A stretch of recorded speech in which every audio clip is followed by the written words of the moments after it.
What is up, guys? So I've got an Unchained deck profile for you here today. I really love this deck. I wanted to play it as soon as I saw it, and then when they brought out Sarama, it really made the deck cohesive and playable, I'd say. And I'd definitely say this is a nice rogue deck to pick up if you're trying out to find some like less meta decks and some more kind of unique styles to play. It's all about destroying your own cards essentially and then gaining advantage off that. And they just can do a lot of, again, unique things that are nice to kind of play around with, a different kind of style play to what you're used to. So let's get into it. So we're going to start with a free Abominable Unchilled Chain Soul. This came out in Eternity Code and it's a lovely card.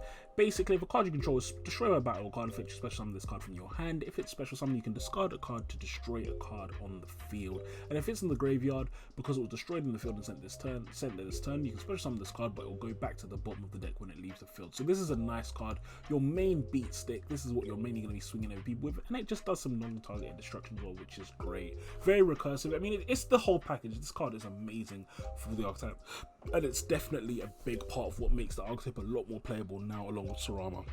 Moving on, we have Unchained Soul of Disaster, which is your generic kind of link material. Like, you're going to use this to link with your opponent's material into your Unchained Soul of Rage, which is great. And then also, if it's destroyed by a battle or card effect, you can target Unchain your graveyard and special summon it, which is great as well. Play one Dark Spirit of Banishment. Dark Spirit of Banishment is a nice card just because if your opponent attacks one of your cards, you can special summon one of your level 8 fiends, which are these two, and then change the attack target to it just to proc their effects, which is great. It is also easy to add back to your hand because if a level 8 fiend is sent to your graveyard while this is in your graveyard, you can add this back to your hand. You're also going to shoot this to the graveyard a lot of time with Fiend Griefing, which is really nice, so you're always going to have access to this. Once you see it once, it's like you can keep seeing it, and it makes it very hard for your opponent to do damage to you. Then moving on from that, we have 3 Aruha. Aruha is nice, so you summon this by targeting card you destroy and destroying it, but they will lock you into fiends. And then if it's destroyed, it special summons another Unchained monster from the deck.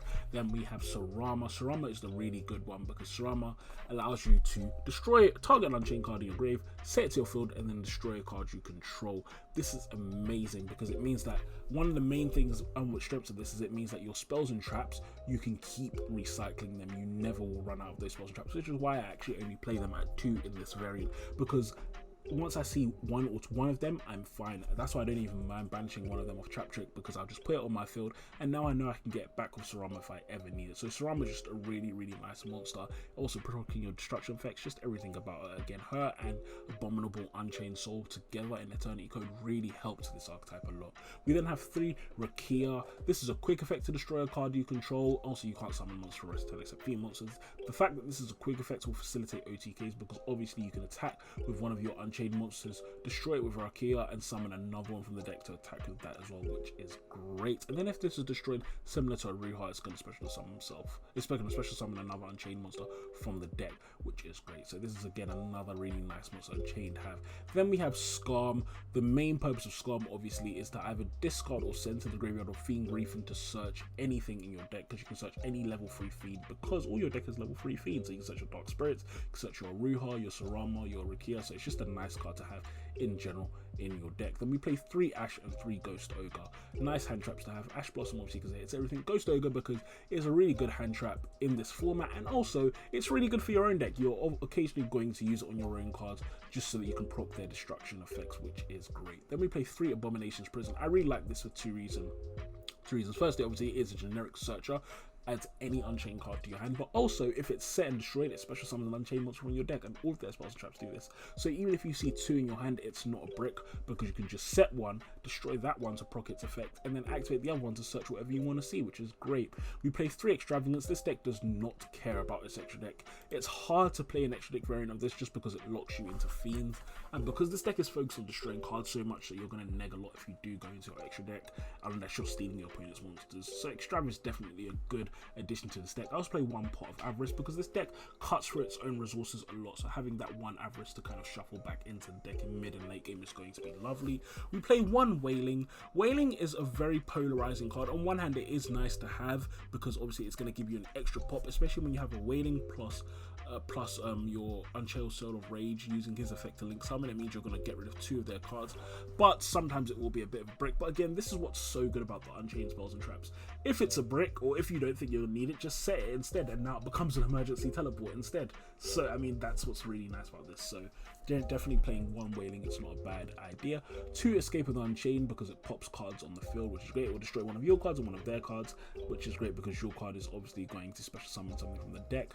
Play 2 Torrential Tribute, because it's Torrential Tribute, no one's going to expect it, and it's great in this again because all of your cards will float. 2 Fiend Griefing, because it's a very nice card. They put a Block Dragon or something in their graveyard, well, just put that Block Dragon straight back in the deck. Same with Golden Lord, put it in the graveyard, put that straight back in the deck, and then send your Scarm so you can search any card in your deck. So it's going to be really nice to have. Trap Trick, because we obviously play a lot of traps, and it's nice to have those copies of Trap Trick just to see your traps a lot easier. Then we play 2 Abominable Chamber of the Unchained. This is a really great card to have just because it will allow you to bring back your Unchained cards very easily and just generate that advantage really nicely. And then 1 Skill Drain. So most of the effects on field don't matter that much.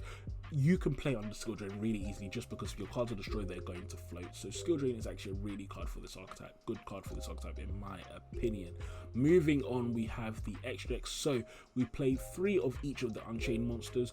A lot of the times you're not even going to go into your extra deck that much just because you don't really want to neg. You have to destroy your own cards, which is really going to be a lot of negs. Then you're going to neg to go into these. So unless you can guaranteed kind of get soul off, a lot of times I won't even bother going into these. But they are nice to have. They are good monsters. Unchained Soul of Rage, obviously, which is going to link some of one of your opponent's special summon monsters, which is great. If it's destroyed, it's also going to add an Unchained monster to your hand.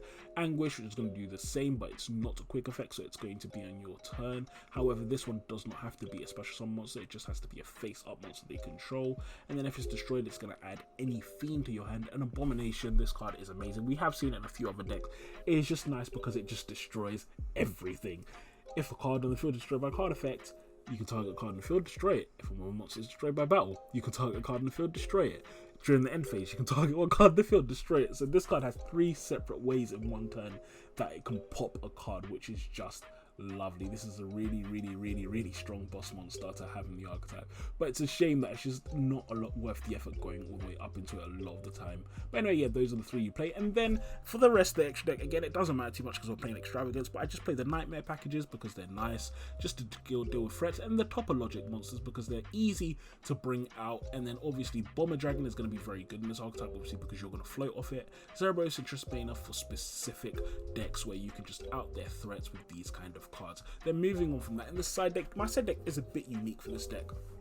I have a huge Kaiju package in my side deck, and the main reason for that is just because the main thing this deck funnily struggles with is monsters that can't be destroyed by card effects. So if you come up against things like Dragoon and stuff, it is nice to have those Kaiju, so you can just side in those Kaijus instead of things like the Torrentials and such. Or if they don't care, for example, about the graveyard, again, you can side in the Kaijus and stuff like that just to get rid of it. So for example, against a deck like Altergeist, you might want to side in the Kaijus instead, so you can just get rid of their Selkitas, whatever, that's going to stop you from even putting a monster on the field to destroy in the first place. Then 3 Lightning Storm, 2 Twin Twist and 2 Evenly Matched, just as a kind of general spread for depending on what you're playing against. But yeah, that is my Unchained deck. This is a really fun deck to play. I really like their artwork as well. All their monsters look super cool. But yeah, guys, if you enjoyed that, make sure you leave a like on this video, comment, and let me know what you want to see next, and I'll be sure to get that out for you. I'll talk to you all soon, guys. Peace.